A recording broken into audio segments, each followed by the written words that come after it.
জয় যখন অনার্স প্রথম বর্ষে ভর্তি হলো, এক ছাত্রনেতার সাথে ঝামেলা হয়েছিল। ছেলেটা জয়কে লেজ কাটা বেজন্মা বলেছিল। জয় হেসেছিল সেদিন। 2 বছর পর সেই ছাত্রনেতা বেরিয়ে গেল অনার্স শেষ করে। ততদিনে জয় একটা পাকাপোক্ত খুঁটি গেড়ে ফেলেছিল ছাত্র সংগঠনে। এরই মাঝে হামজা সাধারণ ছাত্রকর্মী থেকে ক্রমান্বয়ে পদোন্নতি পেল। এরই মাঝে বহু কর্মকাণ্ড দুজনে করে ফেলেছিল, যাতে কারো দুজন আলোচনায় এসেছিল। মানুষ ওদের চিনেছিল। ওরা লেগে গেল গণসেবায়। ধীরে ধীরে নেতৃত্ব ছড়ালো দুজনের। লোকজনের মনোযোগও পেয়ে গেল হামজা। ছাত্ররা দিন দিন জয়ের পিছনে স্রোতের বিপরীতে ছুটে আসা পিঁপড়ের মতন ভিড় করতে শুরু করলো। সে বছর সেই ছাত্রনেতার বোন ভর্তি হলো ভার্সিটিতে। রাতের বেলা গার্লস হোস্টেলের দেয়াল টপকে রুমে গিয়ে জয়ের পার্টির 2 ছেলে মেয়েটাকে নোংরা স্পর্শ করেছিল, ভিডিও বানিয়েছিল সেটা পরের দিন পুরো ভার্সিটি দেখলো। ছেলে দুটোর মুখ চেনা গেল না। সেই ছাত্রনেতা এলো। জয় সামান্য হেসে বলেছিল, ভাই, আপনি যে কারণে আমাকে বেজন্ম, জারজ, লেজ কাটা বলেছেন, সেই কারণগুলো যথেষ্ট ছিল না এই নামগুলো ধারণ করার জন্য? এজন্য এই গালিগুলো আমার ওপর জায়েজ হওয়ার মতো ঘটনা ঘটিয়ে দিলাম। আমি যা না তাই বলে গালি দিয়ে আপনি মিথ্যাবাদী আর পাপী হবেন কেন? আমার বাপ মা নেই, কিন্তু জন্ম তো আমায় অবৈধভাবে দেয়নি। কিন্তু আপনি বকলেন তা বলে? তাতে হয় আমার নিজেকে প্রমাণ করতে হতো যে আমি অবৈধ না, অথবা অবৈধদের মতো কাজ করে প্রমাণ করতে হতো যে আপনি ঠিকই বলেছেন। আপনি যা বলেছেন তাই কায়েম হোক। আমি আপনার গালিগুলির জন্য নিজেকে উপযুক্ত করে নিলাম। তার পরের দিন সেই মেয়ে আত্মহত্যা করলো। মনোরা অদ্ভুতভাবে হাসলেন এ পর্যায়ে। আমরা যে বিষয়টাকে সিম্পল চিন্তা করি, ও সেটাকে জটিলভাবে কঠিনভাবে সাজায়। ও রাজনীতিতে এসেছে বহুভাবে জখম হয়েছে। এই জয় আমির একটা ছেলে নয়, একটা ধ্বংসস্রোতা। সে মার খেয়েছে, শরীরে সেভাবে গর্ত হয়ে গেছে। আর কি হয়েছে ওর সঙ্গে তা জানার উপায় নেই। ও নিজেকে প্রকাশ করে না। ব্যাপক সমালোচিত হয়েছে, কিন্তু কেউ একে এড়াতে পারেনি। অন্তু কেমন করে যেন হাসলো। আমার মনে হচ্ছে আপনিও এড়াতে পারেননি। খুব আগ্রহ ভরে ব্যাখ্যা করেছেন লোকটার নোংরামি। তোমাকে জানাচ্ছি, সবশেষে জয়ের কর্মকাণ্ড আসলে জালজ সন্তানের মতোই। ওর জিদ ওকে এই পদ দিয়েছে, পাওয়ার দিয়েছে। আবার দিন শেষে 2 ভাইয়ের নিখুঁত চতুরতা জনগণের কাছে ওদের সব ছাপিয়ে নেতা করে তুলেছে। আমাদের দেশের লোকজন খুব ভুক্তভোগী। তারা অল্প কিছু সুবিধা পেলেই যে কোনো রকম নোংরামি ভুলে তাকে সালাম ঠুকতে শুরু করে। সমাজ বিজ্ঞানের অধ্যপক্ষ হিসেবে সমাজ সম্বন্ধে এই ধারণাটুকু স্পষ্ট। অন্তু যেন চেয়ারের সাথে মিশে যাচ্ছিল। জয়কে এতদিন বখাটে মনে হয়েছে, হাম বড় লেগেছে, কিন্তু এই রকম নিকৃষ্ট কলুষিত জিদের অধিকারী মনে হয়নি। আনমনে হাঁটতে হাঁটতে হঠাৎই একটা ডাক শুনে থামলো। আব্বুকে দেখে বুকের ভেতরটা ছ্যাঁত করে উঠল। যদি কখনো খারাপ সম্মানহানিকর কিছু হয়ে যায় ওর সাথে, এই মানুষটা সহ্য করতে পারবে না। তখন অন্তু কি করবে? শরীরটা ঝাঁকুনি দিয়ে দিল অন্তুর। এই জগতে আসছিস তুই? অন্তু হাসার চেষ্টা করলো। তুমি এসেছো নিতে, চলে যেতাম আমি। হাঁটতে হাঁটতে গম্ভীর হলেন আমজাদ সাহেব। সে কখন থেকে এসে দাঁড়িয়ে আছি, পিয়ন যদি না জানাতো প্রফেসর ডেকেছেন তোকে, আমি চলেই যেতাম। অন্তু খেয়াল করলো আব্বু খুব ঘামছে। শীতের দুপুরের রোদ কড়া নয় মোটেই, তার মাঝেও মুখটা সিক্ত লাগছে। অন্তু বলল, আব্বু, সোয়েটারটা খোলো। কেন, দরকার নেই। খুলতে বললাম, খোলো। আমি দাঁড়াই, ওটা তুমি খোলো। কাল রাতে বোধহয় প্রেশারের ওষুধ খাওনি, তাই না? কোথায় গেছিলে এখন? কড়া অন্তুর কণ্ঠস্বর। আমজাদ সাহেব সোয়েটার খুললেন। অন্তু তা নিয়ে নিজের কনুইতে বাঁধিয়ে রেখে বলল, কোথায় গেছিলে বলনি কিন্তু এখনো। আস্তে করে বললেন আমজাদ সাহেব। মুস্তাকিনের সাথে দেখা করে এলাম। তুমি তোমার পেরেশানি থেকে আমায় দূরে রাখতে চেয়ে কি প্রমাণ করতে চাও? যে আমি তোমার বাড়ির কদিনের অতিথি? তোমার দুঃখ কষ্টের কথা জানানো উচিত নয় আমার? কোনো মতে ওপর ওপর হাসি মুখে ফর্মালিটি দেখিয়ে বিদায় দিলে মিটে যাবে এমন কিছু? পাগলি খেপে গেছে। আমজাদ সাহেব হাসলেন। রিকশায় উঠেও অন্তু আর কথা বলছিল না, অথচ যতক্ষণ ওনার সাথে অন্তু বাহিরে থাকে 2 বছরের শিশু হয়ে যায়। এটা কি আব্বু? ওটা কি? ওখানে কি হয়েছে? এটা কেন হয়েছে? দেখো কি হচ্ছে? এই সেই সব প্রশ্নের ভিড়ে টিকে থাকা মুশকিল হয় আমজাদ সাহেবের। রিকশার হুড তুলে দিলেন, রোদ মুখে লাগছিল। আনমনেই বললেন, পেরেশানি ছাড়া জীবন চলার উপায় নেই, এ তো লেগেই আছে। সেই সব যদি পিড়ি পেতে তোর কাছেই বলতে বসে, তারপর নিজের ঝামেলায় তোকেও জড়িয়ে ফেলি, বাপ হিসেবে যে ছোট্ট লোকিটাকে প্রকাশ পাবে আমার মধ্যে, তার দায় তুই নিবি। এসব কথা তোর কানে কেন দিবি আমি? এমনি তো সারাদিন নিজের চেয়ে বেশি সংসারের চিন্তায় লেগে আছিস। বলছিস তোর কাজ শুধু পড়ালেখা করা। সংসারে চিন্তা করার ইচ্ছে থাকলে পরে বাড়ি পাঠিয়ে দিই। সংসারে টানাপোড়েনে ঘাড়ে তুলে দেবার হলে বাড়িতে রাখবো না কেন তোকে? গম্ভীর স্বরে বলা কথাগুলো উপেক্ষা করে বলল অন্তু। তুমি তোমার লেকচার থামাও আপু, এটা তোমার ক্লাসরুম, অথবা আমি তোমার ছাত্রী নই। বলবে না বলবে না, আমিও জানার জন্য মরে যাচ্ছি না। কথা শেষ করে দুজন দুজনের দিকে শক্ত চোখে তাকালো একবার। অন্তুর মতে বিকেল হলো দিনের সুন্দরতম সময়। সিঁড়ির নিচে পাটি বিছিয়ে পড়তে বসেছিল সে। রাবেয়া পাশেই বসে চাউল খুঁটছিলেন। মার্জিয়া ধীর পায়ে এসে একবার কাপড় চোপড় নিয়ে গেছে। রাবেয়া বলতে চেয়েও চুপ রইলেন, এই অসময়ে গোসল করো না, পাছে আবার খিটখিট করে উঠবে মার্জিয়া। রাবেয়া অন্তুকে পেলে কোনো সময় চুপ থাকেন না। বোকা বোকা কথা বলে অন্তুর কাছে কড়া কথা শোনা, অথবা নিজের অতীতের গল্প শোনানো, নয়তো হাসি মজা করেন। আজ চুপচাপ আনমনে চাউল খুঁড়ছেন। অন্তু বই রেখে জিজ্ঞেস করলো, কি হয়েছে, চিন্তায় আছো নাকি? কেমন করে যেন একবার তাকে আবারও চোখ নামালেন রাবেয়া। অন্তু ভ্রু কুচকালো। কাহিনী কি? চুপ করে আছো কেন? কি হয়েছে আম্মা? রাবেয়া নিচু স্বরে বললেন, ওই হারামি কাল রাতে বাড়িতে আসেনি, কি যে করতেছে কোথায় আল্লাহ মামুদ জানে। আমার আর ভাল লাগে না এইসব। বাড়ি আসেনি রাতে? আব্বু জানে? চুপ কর, আস্তে কথা কইতে পারিস না, মেয়ে মানুষ। এদিক ওদিক তাকালেন রাবেয়া আতঙ্কিত চোখে। না, পারি না। কোনো পাপ তো করিনি যে তা লুকাতে বিড়বিড় করতে হবে। গত রাতে বাড়ি আসিনি, আবার রাত আসতে যাচ্ছে, তুমি আব্বু বা আমায় জানানোর প্রয়োজন করনি? মার্জিয়ার ঘরে ঢুকে দম আটকে এলো অন্তুর। জানালা দরজা কিছুই খোলেনি। শরীর ভালো যাচ্ছে না মার্জিয়ার। মার্জিয়া খুব সুফি মেয়ে, ঘর বাড়ি সবসময় ঝকঝক করে তার বদলতে। আজ পুরো ঘর একটা পরিত্যক্ত গুদামের চেয়ে কম লাগছে না। বাথরুম থেকে আওয়াজ পেল মার্জিয়ার, দৌড়ে গেল। বেসিনের ওপর ঝুঁকে হরহর করে বমি করছে মার্জিয়া। অন্তু দ্রুত বাহু চেপে ধরল মার্জিয়ার, কোনো মতে ধরে এনে বিছানায় শোয়ালো ওকে। অন্তু পাশে বসে বালিশ ঠিক করে দিয়ে লাইট জ্বালালো ঘরের। চারিদিকে বন জঙ্গলের মতন হয়ে আছে। অন্তু মাসেও একবার এ ঘরে ঢোকে না। চারিদিকের হাল দেখে অবাক হলো। মার্জিয়ার কপালে হাত চেপে বলল, কি হয়েছে আপনার? এত শরীর খারাপ, কিছু বলেননি তো। নিজেকে কি ভাবেন আপনি? আর আমাদেরই বা কি ভাবেন? আমরা কি আপনাকে খেয়ে ফেলার ওত পেতে আছি এমন মনে হয়? আপনার সাথে শত্রুতা করে 2-4 পয়সা পেলে তাও না হয় ভেবে দেখতাম আপনার সাথে শত্রুতা বজায় রাখার। মার্জিয়া চুপচাপ চেয়ে রইল। মার্জিয়ার কাছে এমন নমনীয়তা আশা করা যায় না। আস্তে আস্তে তার চোখ ভিজে গলা ভেঙে এলো।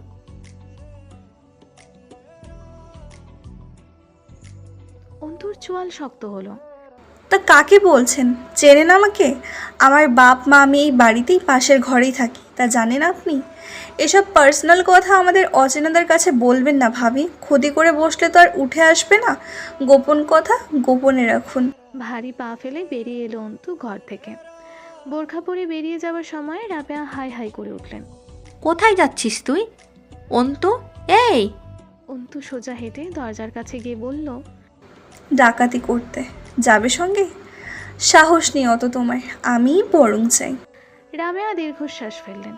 অন্তুটা ভীষণ গম্ভীর, রাগ ও মেজাজ ভীষণ তিরিক। তিনি ভেবেছিলেন অন্তিক আজকের মধ্যে ফিরে আসবে, জানানোর দরকার নেই কাউকে। অন্তুকে বললে তা তৎক্ষণাৎ আমজাদ সাহেবের কানে যাবে, একটা তামাশা হবে। খানিক বাদে অন্তু কঠিন মুখে একইভাবে ফিরে এলো।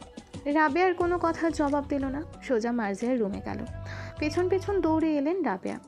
অন্তু মার্জিয়ার হাতে প্রেগনেন্সি কিট ধরিয়ে দিয়ে বাথরুম অবধি এগিয়ে দিয়ে বলল, যান, টেস্ট করে আসুন। মুখের দিকে চেয়ে থেকে সময় নষ্ট করবেন না, দ্রুত যান। রাবেয়া অবাক হলেন। অন্তু প্রেগনেন্সি কিট কিনতে গিয়েছিল? বললেন, আমি তো কিছুই বুঝিনি মার্জিয়া। তার শিওর হলে তো আর আবার পরীক্ষা করার মতো উদ্ভট শখ জাগতো না আমার আম্মু। রাবেয়া চুপ রইলেন। একটু পর আবারও নিজেই বিড়বিড় করলেন, অন্তি কোনোদিনও রাত বাইরে কাটায় না। অন্তু, আমার ভাল লাগছে না। কই গেছে? সন্ধ্যা লাগতে যাচ্ছে, এখনো আসলো না। অন্তু একবার তাকালো তার সরলা মায়ের মুখপানে। তাকে ভীষণ ভয় পান রাবেয়া। অন্তু চোখে আশ্বস্ত করল, কিছু হয়নি, শান্ত হ। সন্ধ্যার পর আরও দুবার বমি করেছিল মার্জিয়া। অন্তু সোফার উপর ছিটিয়ে থাকা কাপড়গুলো ভাঁজ করে ঘরটা ঝাড়ু দিয়েছে। অন্তিক খুব খিটখিটে মানুষ। বিছানার বসার সময় চাদরে হাত বুলিয়ে বসার অভ্যাস আছে। কিটে প্রেগনেন্সি পজিটিভ এসেছে। তারপর বেশ কিছুক্ষণ নিঃশব্দে কেঁদেছে মার্জিয়া। রাবেয়া প্লেটে করে ভাত আনলেন।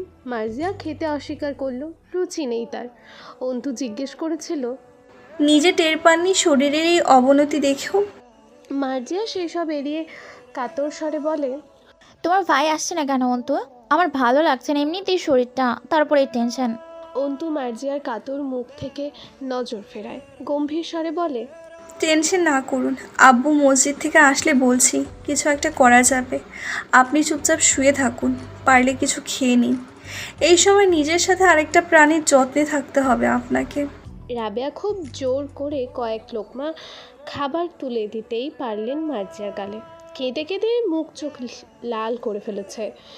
দিন শেষে মেয়েটা অন্তিককে ভীষণ ভালোবাসে, এই এক চিরন্তন সত্য।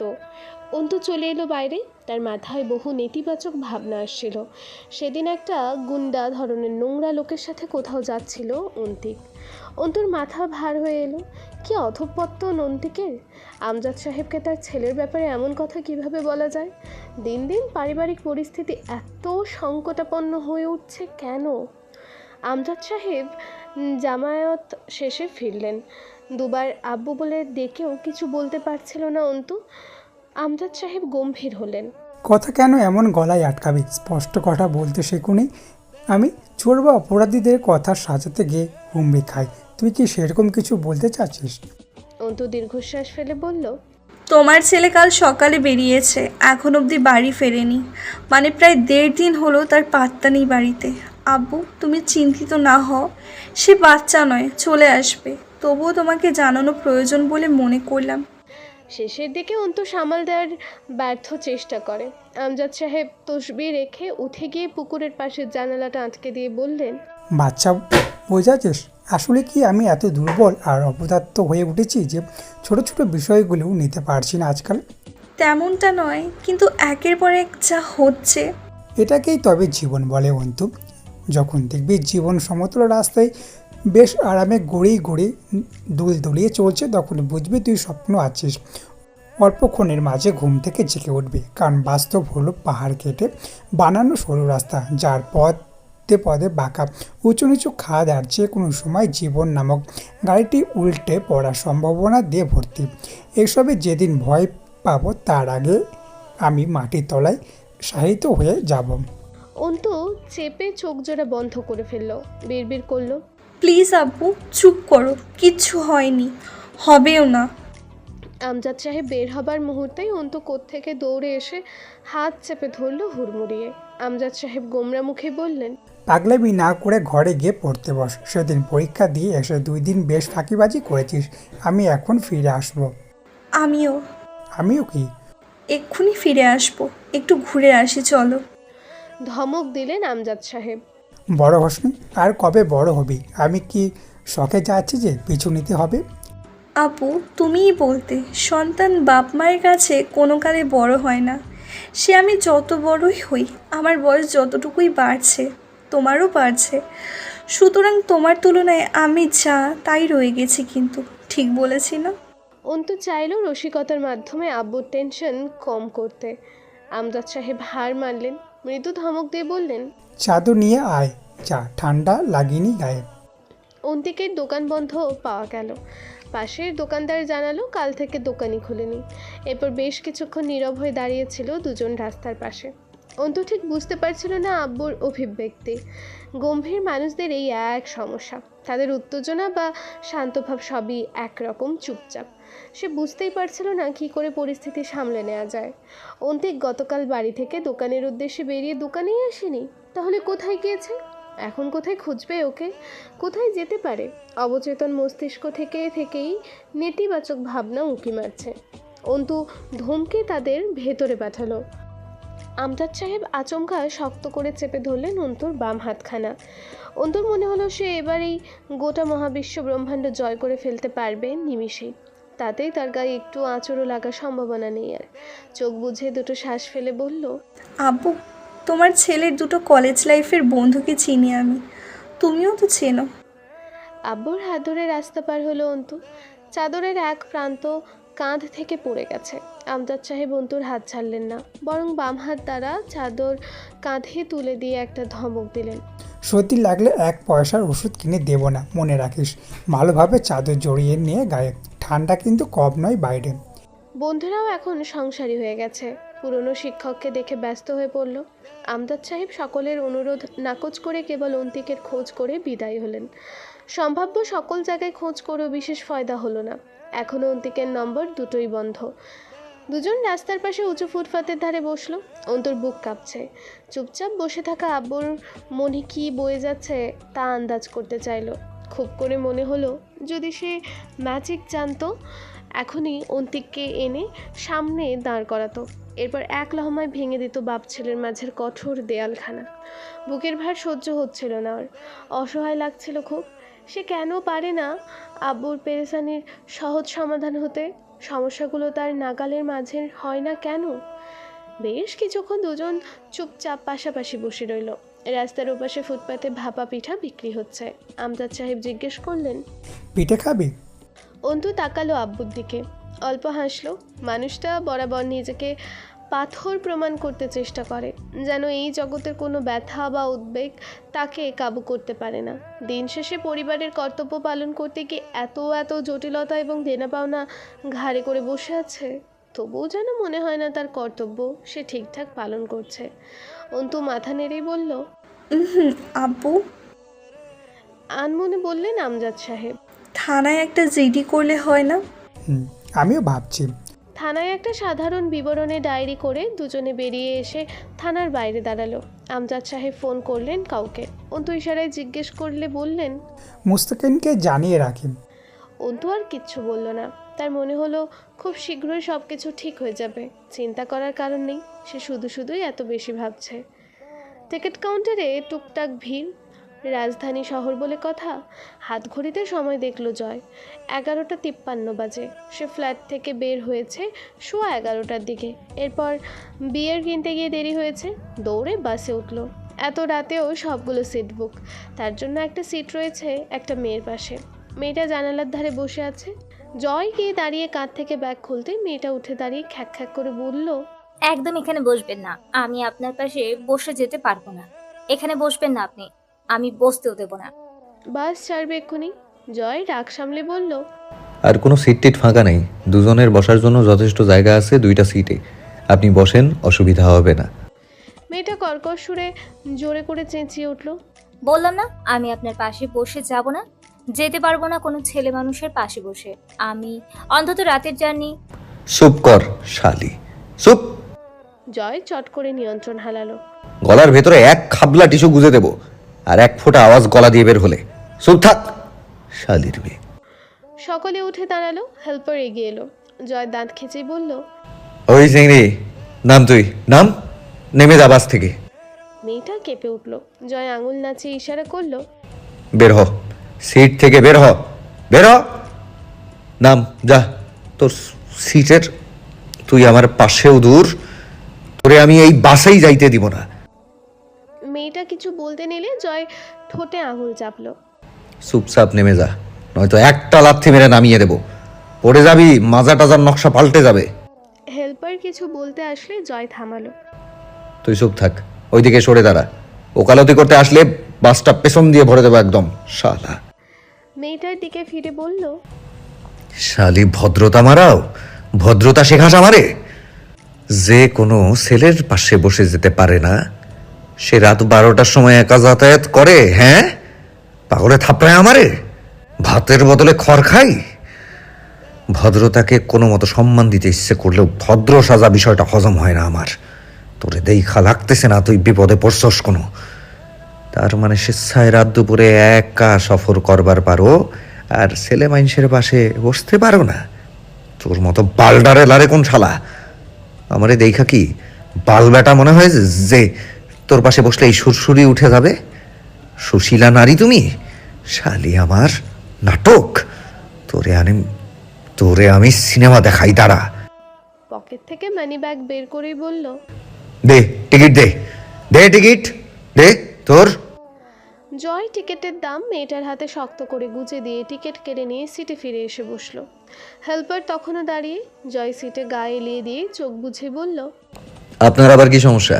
মাথা কাজ না করলে বাসের দরজার সাথে জোরে করে মাথাটা ঠুকে দেন, ক্লিয়ার হয়ে যাবে। 2টা সিটি এখন আমার, এবার গাড়ি ছাড়েন, এমনি পৌঁছাতে সকাল হবে। হেল্পার ভয়ে বলতে পারল না, গাড়িতে অ্যালকোহল অ্যালাউড না।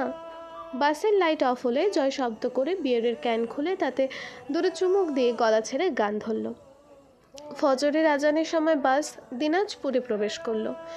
অন্ধকার ভালো করে কাটেনি, তার উপর ঘন কুয়াশার আচ্ছাদনে এক হাত দূরের পরিবেশ স্পষ্ট দৃষ্টিগোচর হবার জো নেই। জয়ের শরীরে শীত নেই, কনকনে শীতেও দরকার পড়লে ডাবল ব্ল্যাঙ্কেট গায়ে দিয়ে ফ্যান চালিয়ে ঘুমায়। ফ্যানের শব্দ না কানে এলে ঘুম ভালো হয় না, পুরো ক্যানে কোনো মতো নেশা হয়। এখনও বেশ খানিকটা তরল বাকি ক্যানে, মাথা ঝিমঝিম টের করছে। নেশা পুরো না হলে কঠিন হ্যাংওভার চড়ে। হাঁটতে গিয়ে পা টলছে। নিচের তলার পুরোটা জুড়েই হামজার স্টিল ওয়ার্কশপ, সেটা পেরিয়ে দোতলা সিঁড়ি ভেঙে দরজায় টোকা দিল। কলিং বেল চাপার আগেই যেন হুট করে দরজাটা খুলে যায়। জয় চমকে গিয়ে আবারও সামলালো নিজেকে। তরু দাঁড়িয়ে আছে দরজা খুলে। ভেতরে ঢুকে কাঁধের ব্যাগ নামিয়ে জিজ্ঞেস করলো, ঘুমাসনি তুই? জবাব দিল না তরু। জয় জানে সারা রাত এভাবেই বসার ঘরে দরজার কাছে বসেছিল তরু। জয় জেলার বাইরে গেলে যেদিন ফেরার কথা থাকে দরজার কাছে থাকে, জয় আসলে যাতে দরজা খুলতে দেরি না হয়ে যায়। জয় বলল, খাবার কি আছে রে? ক্ষুধা লাগছে, ভাত দে। তার আগে একটু গরম কালা কফি দে। গা গুলায় আসতেছে, আবার খিদাও লাগতেছে। তরু ঠোঁট উল্টালো। ছোট মাছ রান্না আছে। জয় দাঁত খিচে আবারও চুপ করলো। জুতোটা খুলে পা ঝেড়ে উড়িয়ে দিয়ে বলল, বাঙালি জাতিটা যেরকম বালের জাত, খাওয়া দাওয়াও বালমার্কা। ওই জিনিস খাই আমি? তাহলে ডিম ভেজে দিই। নর্মাল ফ্রিজে একটু অল্প মাংস রান্না আছে, গরম করে দিই। এটা সকালে ভালো খাবার দেব, এখন এটুকু দিয়ে চালান। কমন বাথরুমে ঢুকলো জয়। পা ফসকে যেতে চাইলো একবার। তরু খেকিয়ে উঠল। এসব কচু না গিনলে কি খুব অসুবিধে হয়? ধরবো আমি? না তো, মাতাল হই নাই আমি, একদম ফিট আছি। তুই তাড়াতাড়ি কফি বানা, তার আগে আমার গামছা দিয়ে যা। এটা গোসল করার সময় হলো? আজে বাজে জিনিস কিনবেন আর বেগ খাবার সময় গোসল করে সর্দি বাঁধাবেন। জয় মাতালের মতো নাটকীয়ভাবে কাঁধ দুলিয়ে হাসল। সভ্য হয়ে নিয়ম মেনে কোন শালা বড় লোক হইছে? আমি এত অসভ্য হয়েও বড় লোক। কফি পড়ে রইল ওভাবেই। জয় গোসল করে বেরিয়ে সোজা এসে খাবার টেবিলে বসলো। এই পৌষে শীতে ভোর 5টার দিকে গোসল করে কেউ এত নির্লিপ্ত থাকতে পারে? তরু নাক কুচকালো। খাবার দিয়ে চলে যাবার সময় জয় ডাকলো, এ চেয়ারে বস। আপনি খান, আমি ঘুমাবো। জয় শুনল না, বলল, তুই তো রাতে খাসনি। তরু থতমত খায়। খাইনি মানে? বাংলা কথা বুঝিস না? আমি আসলে খাবি, তাই খাসনি। পুরোপুরি নিশ্চিত জয়। তরু লজ্জা পেল। আপনি খান। জয় মৃদু ধমক দিল, তুই না বললেও খাবো আমি। বসে পড়, প্লেটে খাবার নে, একা একা খাইতে ভাল লাগে না আবার। খেতে খেতে একবার তাকালো জয় তরুর দিকে। নির্দ্বিধায় সুন্দরী মায়াবতী উপাধি পাওয়ার যোগ্য তরু। আজ এই নির্ঘুম রাতে শেষে জয় ক্লান্ত আধ মাতাল চোখে আরো সুন্দর দেখতে লাগছে। তার যত্নের কেউ নেই কোথাও তরু ছাড়া। হুট করেই চোখে ধরে গেল জয়ের। সে চোখ নামালে তরু তাকালো। ভেজা চুল, পরনে সাদা লুঙ্গি, ঘাড়ে গামছা, মাথা নিচু করে খাচ্ছে আর পা দোলাচ্ছে জয়। তরুর দেখার মাঝে হুট করেই বলল জয়, এভাবে তাকিয়ে থাকিস না, তোর নজরের প্রেমে ট্রেমে পড়ে গেলে শেষে জাত যাবে। তরু হেসে ফেলল, মাথা নুইয়ে নিল। জয় দেখল স্নিগ্ধ হাসি তরুর। মেয়েটা চঞ্চল, তবে তার সামনে আসলে খুব গুছিয়ে নেয় নিজেকে, একজন কর্তব্যপরায়ণ নারী হয়ে ওঠে। শেষ রাতে তাদের এই নৈশভোজের অভ্যাস খুব পুরনো। তরু হাসি সামলেই বলল, প্রেমে পড়ার হলে কবে পড়তেন? একটু থেমে আবারও বলল, আপনার আসলেই ভালোবাসা আসেনি কোনোদিন আমার প্রতি? জয় বাচ্চাদের মতন মাথা নাড়ল। হুম, ভালোবাসা জিনিসটা আমার সিস্টেমের বাইরে, ওসব বুঝি না আমি। তোর ওপর কোনোদিন ভালোবাসা আসেনি, তবে মায়া আছে একটা।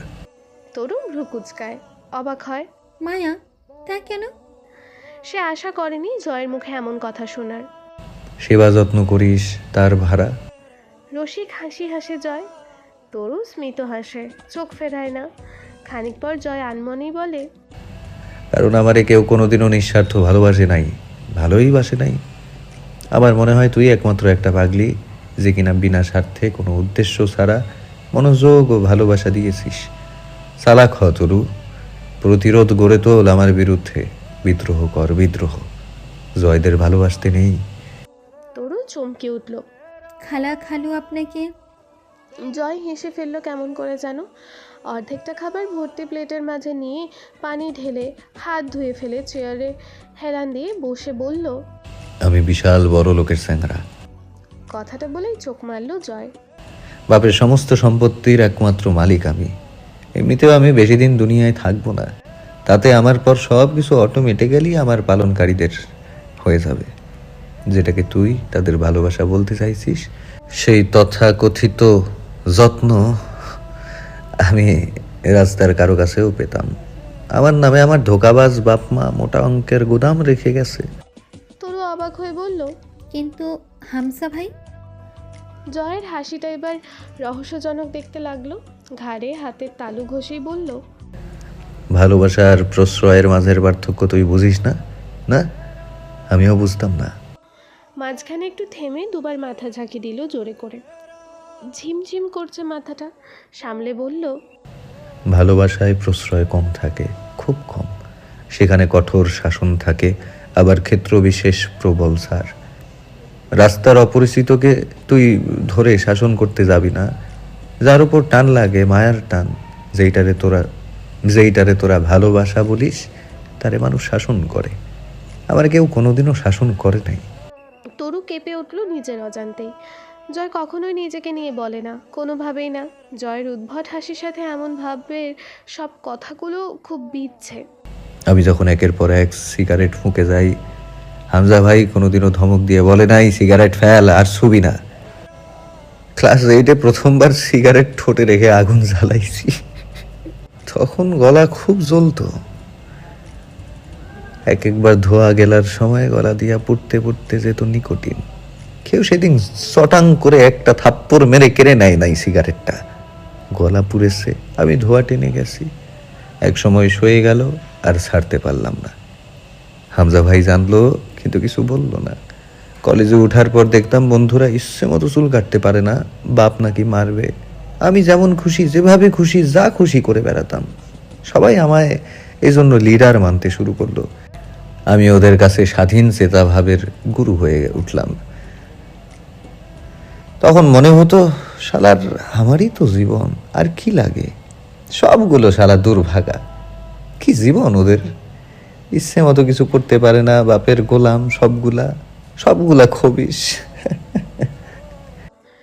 টেবিলে ঝুঁকে পড়ে ঘাড় মুচড়ালো এইদিক ওইদিক।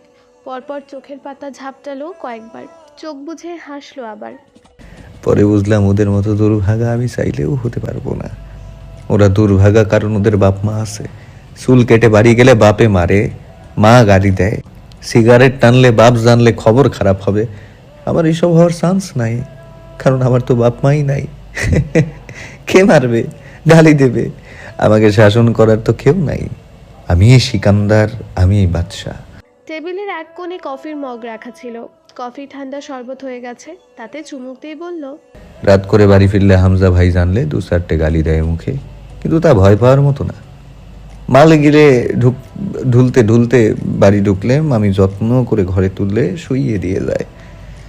আমার বন্ধুরা বলতো রাত 11টার সময় বাড়ি ঢুকলে মা নাকি বাপের কানে অভিযোগ লাগায়, পরে বাপ পেদানি দেয় ইচ্ছে মতো। মা যাদের উপর চরম রাগ হতো আমার মামি তো রাগ করে না।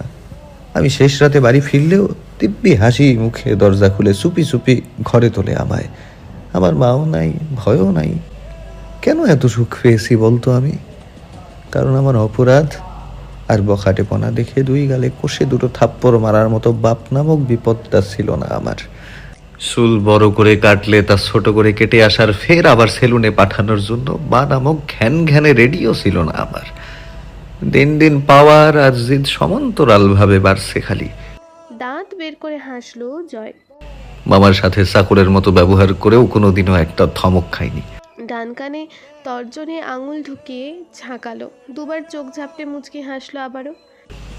প্রতি মাসে ব্যাংক থেকে আমি যে পরিমাণ টাকা উঠাই তার 1 ভাগও লাগেনি আমার কোনোদিনও, এত আয়েশ করে চলার পরেও। বাকিটাই বাড়ি খেয়েছে। আমায় কোনোদিনও শাসন করা হয় নাই, আমারে ভালোবাসা হয় নাই। একটু থেমে বলল, অর্থাৎ একজন মানুষের জন্য তার আশেপাশের মানুষের ভালোবাসার প্রকার ভিন্ন। হামজা ভাই আমার প্রশ্রয়দাতা, কিন্তু ওই যে আর 5 জনের মতো ধমক থামক টাইপের ভালোবাসা পাই নাই আমি। তরুর মনে হলো জয়কে দেখে যতই মনে হোক সে মাতাল হয়নি, সে বেশ ভালো রকমের ভিনটেজ কন্ডিশনে আছে। নয়তো তার উপর বোমা মেরেও একটা দুঃখের বা ব্যক্তিগত আলাপ বের করার উপায় নেই। সে বিড়বিড় করেই বলল, সব বুঝেও কেন খারাপ হলেন আপনি? জয় উঠে দাঁড়ালো, পরে আবারও চেয়ারে কোনোই রেখে ঝুঁকে দাঁড়িয়ে বলল, খারাপ হয় না তরু, খারাপ জন্মায়। তরু প্রতিবাদ করলো, উল্টো বললেন, খারাপ হয়ে কেউ জন্মায় না, পরে জীবনের ধারায় তারা খারাপ হয়। মাতালের মতো মাথা দুলায় জয়। ও, ভুল বলেছি? তাইলে হবে হয়তো তাই, কিন্তু আমার খারাপ হওয়ার পেছনে কোনো কারণ নাই। আমি খারাপ তাই আমি খারাপ, কারণ আমি খারাপ। মাথা ঝুঁকিয়ে খানিক চুপ থেকে আবার অন্য স্বরে বলল, যখন খারাপ হয়েছি তখন বুঝি নাই, আমায় কেউ ভালো হতে বলে নাই, অথবা খারাপ হওয়া থেকে আটকায় নাই। তা বুঝলাম তো এই তো সেদিন। মানুষ 18 বছরে ম্যাচিওর হয়, আমি 25-এর কোঠা পেরিয়েও ঠিক মতো কিছুই বুঝিনি। যা বুঝেছি তা বোঝা ঠিক হয়নি। হঠাৎ জিজ্ঞেস করলো তরু। আপনি বিয়ে করবেন না? জয় ভাবুক হবার নাটক করলো।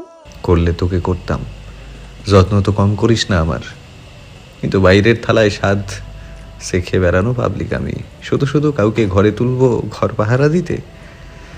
তাছাড়া ভালো না বেশে বিয়ে করা ঠিক না। আমি কারো প্রেমে পড়ি নাই কোনোদিনও। তুই মায়ায় বাঁধিস, কিন্তু আমি জানি ওইটারে ভালোবাসা বলে না। তোর যত্ন মনোযোগ আমার উপর অপরিহার্য তরু। তুই সারা দিন চলে না, কিন্তু কেন যে তোকেও ভালোবাসতে পারলাম না। ভালোবাসলে সত্যি বিয়ে করে বাড়ি নিয়ে যেতাম। শালা আমার আর উন্নতি হবে না রে। তরুর চোখ দুটো সজল হয়ে উঠেছিল, ভাঙা কণ্ঠে ক্ষোভের সাথেই বলল, মায়া কেন লাগে? দয়া হয় আমার উপর, তাই না? দয়া না, মায়া। মায়া কেন আছে? জয় এবার প্যাচ প্যাচে হাসলো। আমিও অনাথ, তুই বাপ মা থেকেও অনাথ। সরে সরে খালাতো ভাই। আকাশ পুরোপুরি আলোকিত প্রায়। জয় রুমে যেতে যেতেই বলল, খাওয়া শেষ করে একবার রুমে আয়। তরু জয়ের রুমে ঢুকলো মিনিট 5 পর। জয় জানালার ধারে দাঁড়িয়ে সিগারেট টানছিল। বোঝার উপায় নেই জয়কে, মাতাল নাকি স্বাভাবিক কিছুই বোঝা যাচ্ছিল না। তরুর উপস্থিতি টের পেয়ে বিছানার উপর থেকে একটা ব্যাগ তুলে তরুর দিকে এগিয়ে দিল। এবার চুপচাপ আমার রুম থেকে বের হয়ে যাবি, উইদাউট এনি প্যান। তরু দেখলো ভেতরে একটা নীল শাড়ি। ডুগরে কান্না পেল। মাঝে মধ্যে এত নিষ্ঠুর আর রহস্যজনক লাগে জয়কে। কি বলে কি করে বোঝার উপায় থাকে না। জয় বারবার জিজ্ঞেস করে কেন তরু ভালোবাসে জয়কে। তরু জানে না তা ভালোবাসা কিনা, তবে জয়ের কথায় আছে নিজের অনুভূতির নতুন নাম পেয়েছে, মায়া। হ্যাঁ, মায়াই বটে, নয়তো কি। ছেলেটার জন্য অসীম মায়া লাগে তরুর। তরু জানে জয় নোংরা, আবার সে এটাও মানে সে নিজেও নোংরা, তাই জয়ের প্রতি এই মায়া। হোক সে নোংরাই, তবে এখন যেমন মন চাইছে শক্ত ওই বুকে উতাল ঢেউয়ের মতো আছড়ে পড়তে, অথচ অনুমতি নেই প্রকৃতির, সাই নেই উদ্দীপনাবাহী সংবেদনশীল কাঠামোর। শুক্রবারের সকাল, রাতে জিডি করে আসা হয়েছে, কিন্তু কোনো খবর নেই। তবু কেন যেন অন্তু আশাহত হতে পারছিল না। তার মনে হচ্ছিল সব ঠিক হবে, কিছুই হয়নি।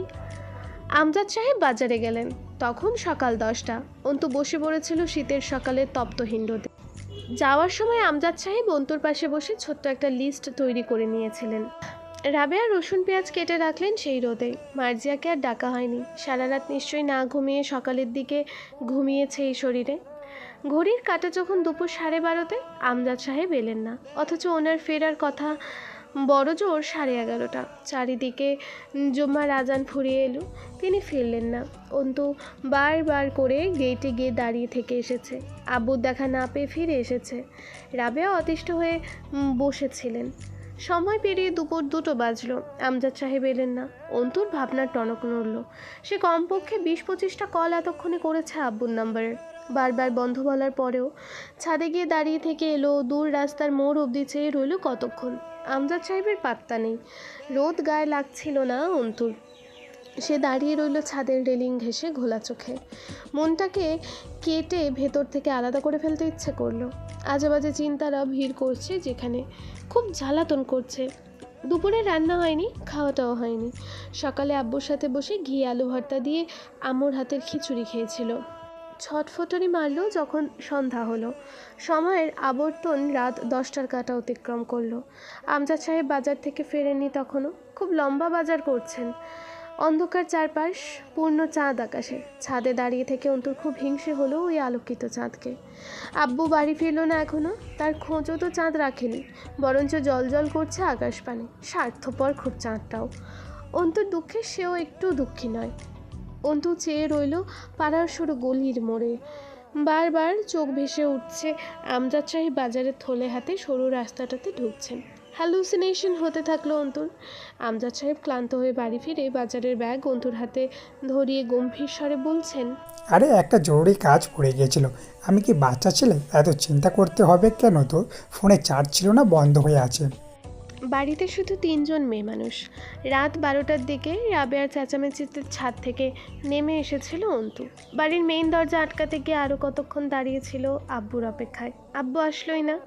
জানালার ধারে বই নিয়ে বসে জানালাটা খুলে দিয়েছিল। রাবেয়া ঘরে এসে আরেক দফা অসন্তোষ প্রকাশ করেছেন জানালা খোলা নিয়ে। ঠান্ডা হাওয়া আসছে, তা যেন শুষে নিচ্ছিল অন্তু।